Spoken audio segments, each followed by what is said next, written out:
Казахша сөйлесейік. Поговорим на казахском.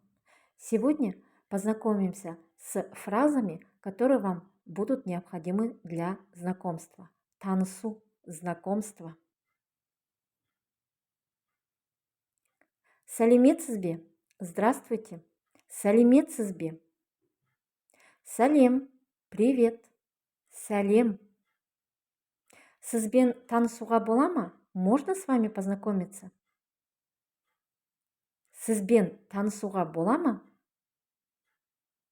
Iya, болады. Да, можно. Iya, болады. Кешіріңіз, сіздің атыңыз кім? Извините, как вас зовут? Кешіріңіз, сіздің атыңыз кім? Менің атым Айгүл. Меня зовут Айгүл. Менің атым Айгүл. Ал сіздің атыңыз кім? А как вас зовут? Ал сіздің атыңыз кім? Менің атым Берік. Меня зовут Берік. Менің атым Берік. Сізбен танысқаныма қуаныштымын. Рад с вами познакомиться. Сізбен танысқаныма қуаныштымын. Мен де қуаныштымын. Иә, рада. Мен де қуаныштымын.